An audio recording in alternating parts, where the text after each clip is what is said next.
These are the most common verses used in Christian teaching to claim that the law is done away with and nailed to the cross or stake, but this is not scriptural and is based on a wrong context. This video is for reference purposes only.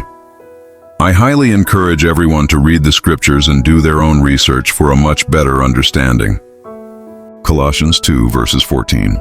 Having blotted out that which was written by hand against us, by the dogmas, which stood against us, and he has taken it out of the way, having nailed it to the stake. This is true meaning and context of this verse. What was nailed to the stake is not the Torah. It is the certificate of debt, the record of our transgressions and penalty. This was confirmed in Deuteronomy 31 verse 26. Take this book of the Torah, and you shall place it beside the ark of the covenant of Yahuwah your Elohim, and it shall be there as a witness against you. Romans 4 verse 15. For the Torah works out wrath, for where there is no Torah there is no transgression. The Torah defines sin. The debt is for breaking it, not the Torah itself. Ephesians 2 verse 15. Having abolished in his flesh the enmity, the Torah of the commands and dogma, so as to create in himself one renewed man from the two, thus making peace. This is true meaning and context of this verse.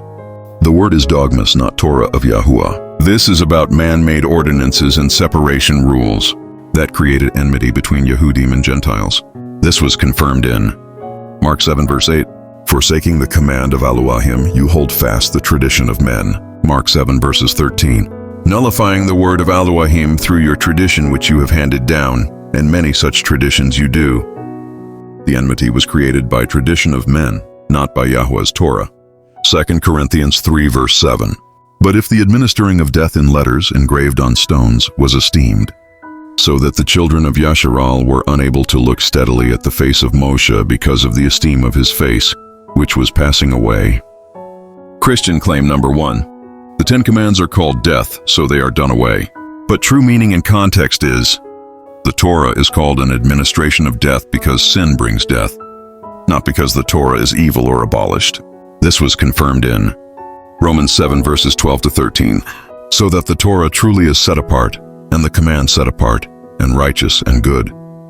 Therefore, has that which is good become death to me? Let it not be.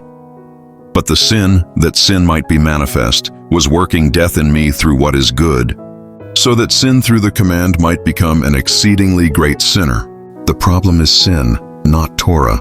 Galatians 3 verses 13. Messiah redeemed us from the curse of the Torah, having become a curse for us, for it has been written, cursed is everyone who hangs upon a tree. Christian claim number 2. The Torah is a curse, but the true meaning and context is, the curse is the penalty for breaking the Torah, not the Torah itself. This was confirmed in Deuteronomy 28 verse 15. And it shall be, if you do not obey the voice of Yahuwah your Elohim, to guard to do all his commands and his laws, which I command you today, that all these curses shall come upon you and overtake you. The curse is for disobedience. Romans 10 verse 4. For Messiah is the goal of the Torah unto righteousness to everyone who believes. Christian claim number 3. The Torah has ended.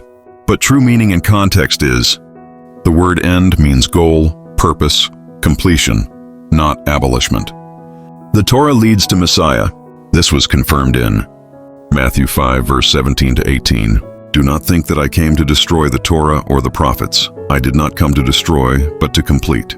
For truly I say to you, till the heaven and the earth pass away, one yod or one tittle shall by no means pass from the Torah, till all be done. Galatians 5 verse 18. But if you are led by the Spirit, you are not under Torah. Christian claim number 4. Believers are free from Torah, but the true meaning and context is, not under Torah means not under its condemnation and penalty. This was confirmed in Romans 6 verse 14 to 15. For sin shall not rule over you, for you are not under the law but under favor. What then? Shall we sin because we are not under Torah but under favor? Let it not be. Grace does not remove obedience. Hebrews 8 verse 13. By saying renewed he has made the first old. Now what becomes old and growing aged is near disappearing. Christian claim number 5. The Old Covenant and Torah are done away. But the true meaning of this context is, the covenant is renewed, not the Torah removed. This was confirmed in Hebrews 8 verse 10. Because this is the covenant that I shall make with the house of Yasharal after those days, says Yahuwah, giving my laws in their mind, and I shall write them on their hearts, and I shall be their Elohim, and they shall be my people. Jeremiah 31 verses 33. For this is the covenant I shall make with the house of Yasharal after those days, declares Yahuwah. I shall put my Torah in their inward parts and write it on their hearts, and I shall be their Elohim, and they shall be my people. In Acts chapter 15. Christian claim number 6. The apostles removed the Torah for the nations.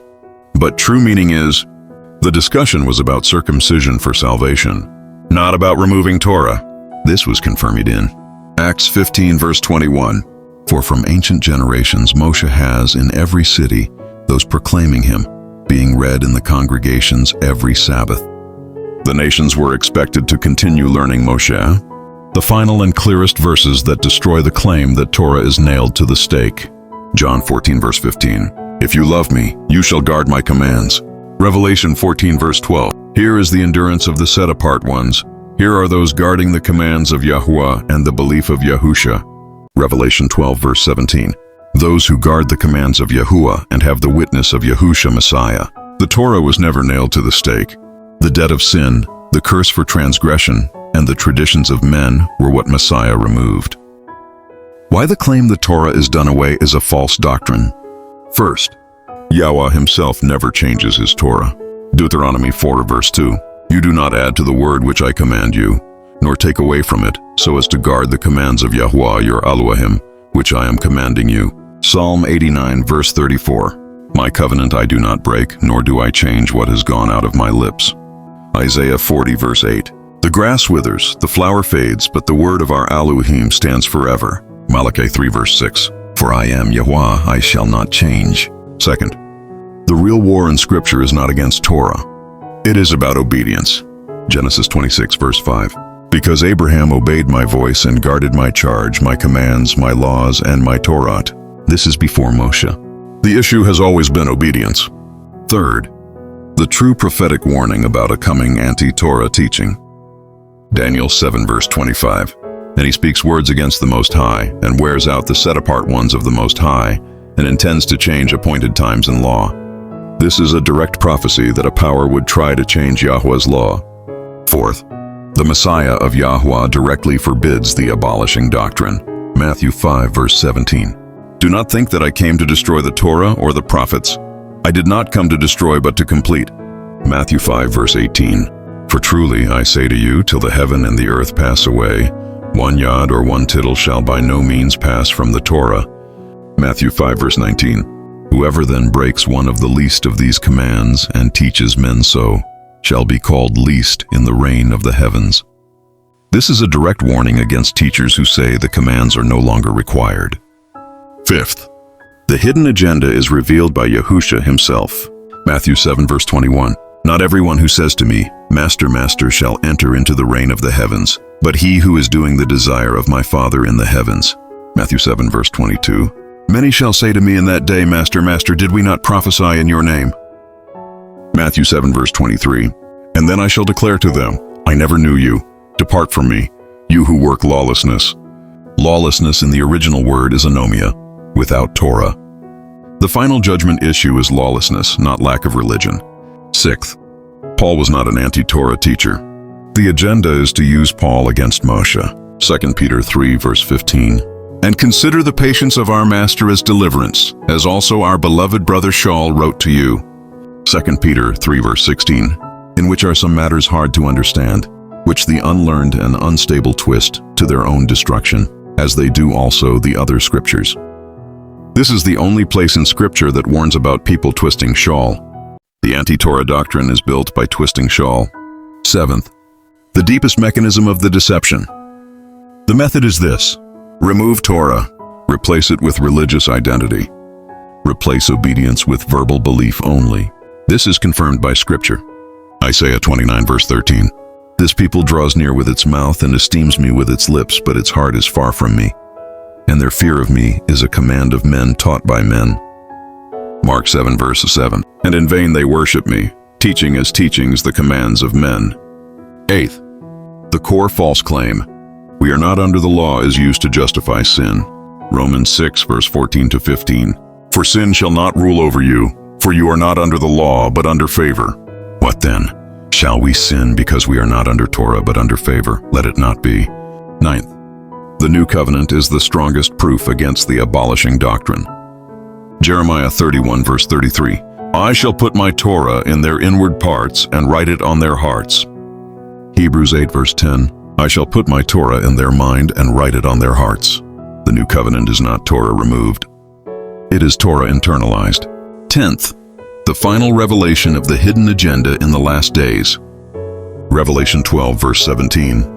And the dragon was enraged with the woman, and went to make war with the remnant of her seed, those who guard the commands of Yahuwah and hold the witness of Yahusha.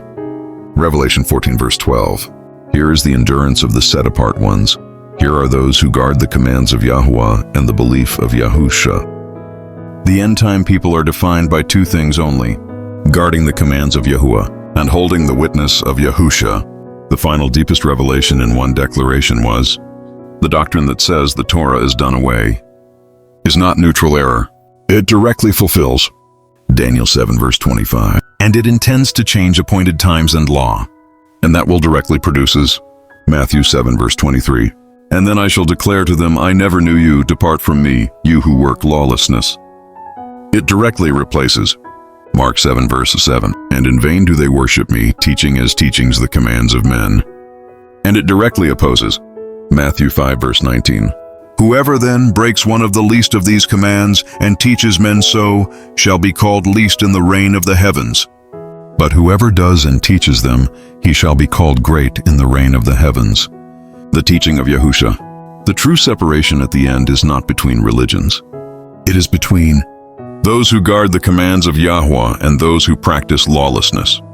Thank you for watching, and see you on my next video. May Yahuwah barak us and guide us. Shalom and have a great Yom.